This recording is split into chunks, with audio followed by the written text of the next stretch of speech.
Ce 13 novembre 2015, c'était un soir comme tous les soirs, c'était un vendredi. J'étais un peu stressée ce soir-là parce que le lendemain, le matin, j'avais un DS de 4 heures ou de 6 heures.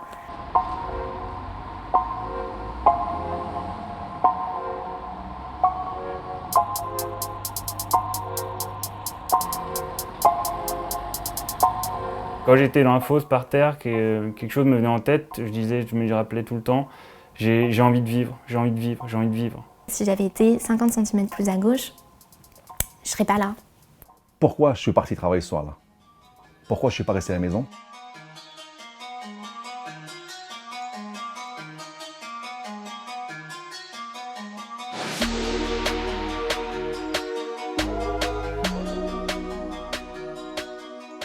Le 13 novembre, c'est un changement de dimension. Je me suis dit qu'on y était, quoi, et que la menace d'attentats terroristes de grande ampleur qu'on redoutait depuis des mois venait de se réaliser et qu'on était en plein dedans. Qu'est-ce qui se passe?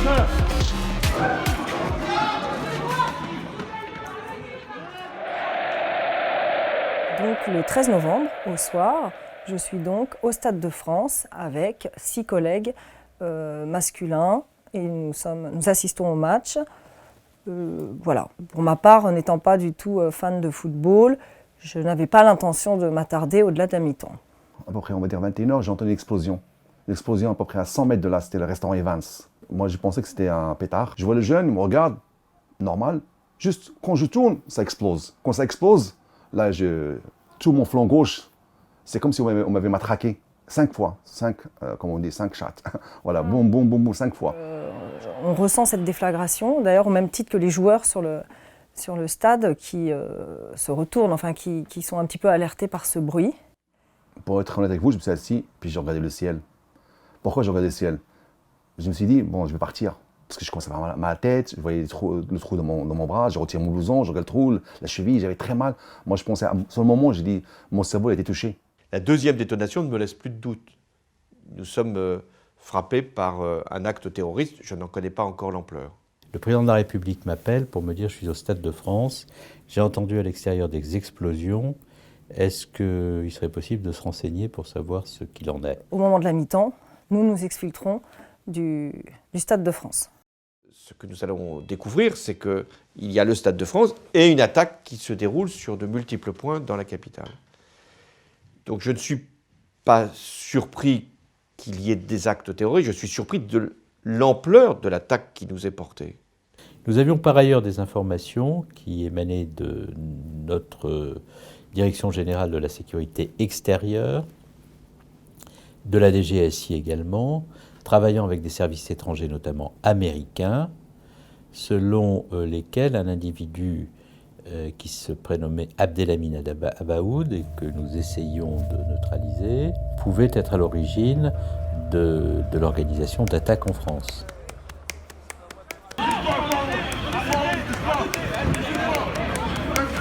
Monsieur, qu'est-ce qui s'est passé? Il y a eu un attentat. Comment ça s'est passé? On ne sait pas s'il y a des forces de l'ordre, je vois que c'est très agité au fond de la rue. Il y a des gens au milieu du carrefour. Donc j'approche et il y a des mots-clés qui viennent très vite grâce aux gens qui sont sur les lieux. Il y a la notion de cagoule, la notion d'arme de guerre, j'entends le mot Kalachnikov. On a une 50aine de personnes qui courent dans tous les sens, qui hurlent, qui crient et avec beaucoup de victimes allongées les unes sur les autres. Je voulais comprendre ce qui s'était passé. Et donc effectivement, j'ai entendu des gens, notamment en carillon. Je me souviendrai toujours, il y avait une dame qui était derrière le comptoir que je suis allé voir. Et donc elle m'a raconté la voiture arrêtée, le commando qui descend et puis qui rafale au fusil d'assaut. Donc effectivement avec ça, c'est important quoi, hein, en termes informatifs.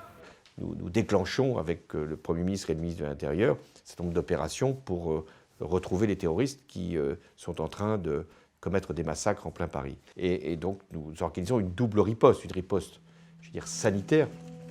Il faut s'occuper des blessés, faire que les hôpitaux puissent les accueillir, les sauver, et puis une riposte sécuritaire pour retrouver les terroristes et essayer de neutraliser ceux qui ont commis un certain nombre d'actes et qui peuvent être tentés de fuir. On prend la direction de la rue de Charonne. Et en fait, on ne roule pas très longtemps, quelques minutes, et là mon directeur me rappelle en me disant « Non, non, tu vas au Bataclan ». C'est dingue.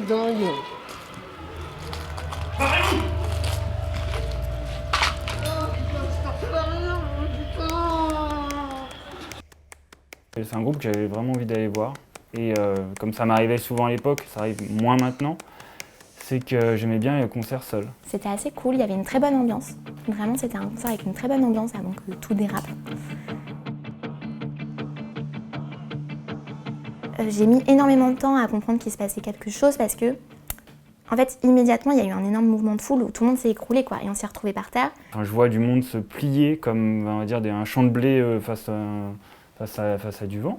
Là, je me retourne et je vois deux personnes qui sont armées de Kalachnikov et qui tirent sur tout ce qui bouge, quoi. Donc, bon, voilà, je rampe un peu, tout le monde essaie de ramper, c'est le bazar, les lumières s'éteignent, j'entends quelqu'un hurler, je ne sais pas si c'est eux ou si c'est quelqu'un, un spectateur qui dit il recharge, vous avez 3 secondes.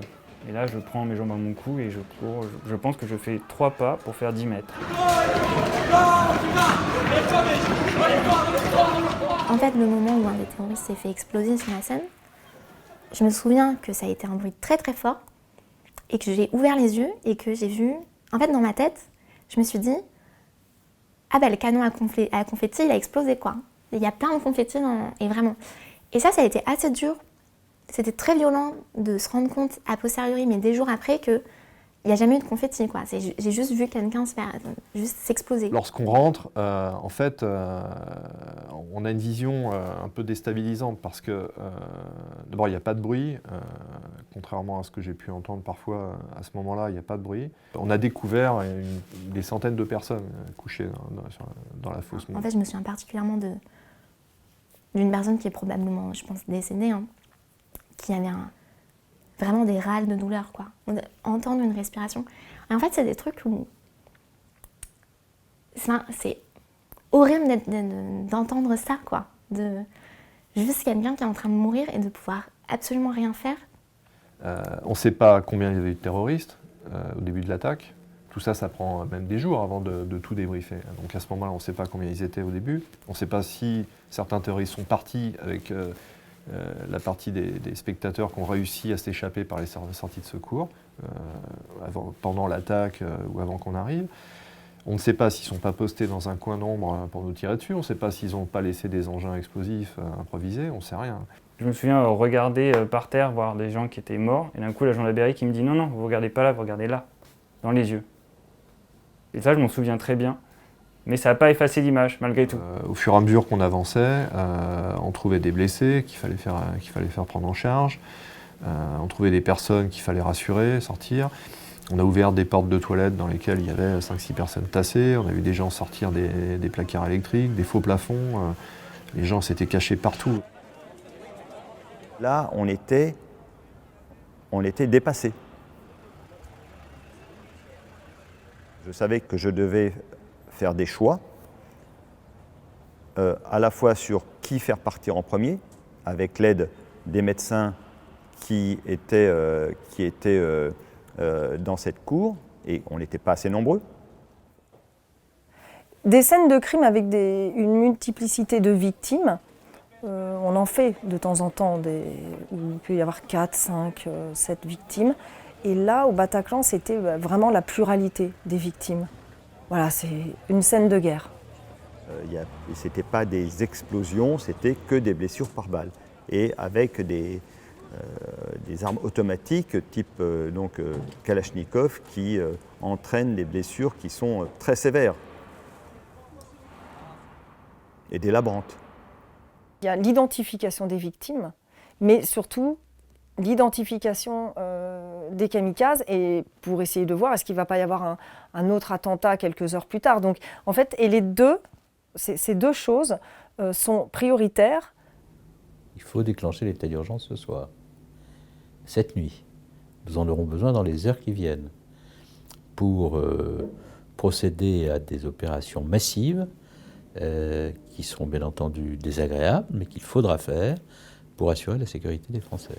L'état d'urgence sera décrété, ce qui veut dire que certains lieux seront fermés, la circulation pourra être interdite et il y aura également des perquisitions qui pourront être décidées dans toute l'Île-de-France. Si je dois retenir un moment, c'est celui du Bataclan. Et c'est là aussi, c'est le chemin de sortie de toutes les... Bon, il n'y a pas d'autre mot, les grappes humaines, hein, qui sortent du Bataclan à moitié nues et qui contournent la face du Bataclan et qui rentrent dans la rue pour aller au fond de la rue. Ils sont pris en charge par l'ensemble des services d'urgence, protection civile, SAMU, etc. Donc on est vraiment en première loge. En termes de mouvement, on voit tout. Et on va y rester jusqu'à l'assaut. Le Ramsès, c'est un bouclier très long, très haut, qui protège l'intégralité du corps de l'opérateur qui est derrière. Dès que le Ramsès se présente dans le couloir, les tirs commencent. Et on a un premier terroriste qui vide son chargeur complet dessus. Donc je crois qu'il met 27 cartouches dans le bouclier.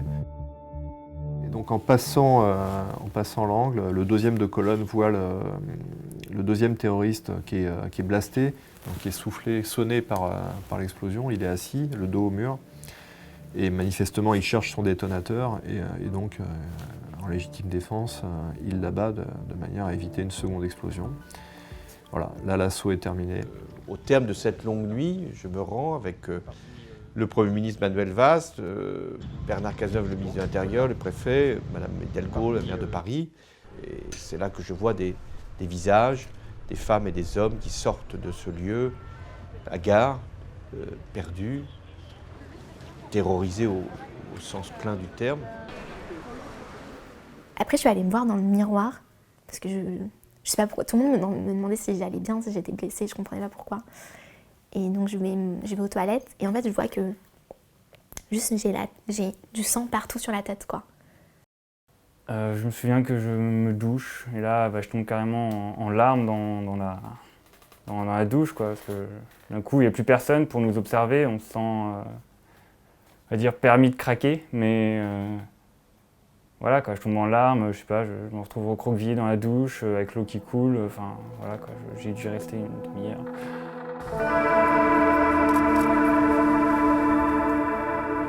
Je crois que le terrorisme a changé le pays, parce que il a accentué les risques de tension, de fracturation, et même si notre capacité de résilience a été forte, l'impact psychologique des attentats sur le pays demeure très important. Et si le pays est demeuré debout, il est debout aujourd'hui dans un contexte de tension plus importante pour 1000 raisons. Moi, ça m'a beaucoup aidé d'être jeune, en fait. Parce que c'est aussi un moment où on se construit et peut-être qu'on arrive à s'adapter à des changements. En fait, j'en peux plus de subir ça, quoi. Il y a une forme vraiment de fatigue. Et donc là, la dernière chose que j'ai envie, c'est de subir ce procès. Et donc, la meilleure manière pour moi de ne pas le subir, c'est juste de le mettre vraiment à distance et de... Il n'y a pas d'enjeu et de me dire, il n'y a pas d'enjeu. Pour moi, il n'y a pas d'enjeu. Je m'y prépare psychologiquement à la rentrée, plus le procès. Ça va être quelque chose de costaud, je pense, pour moi.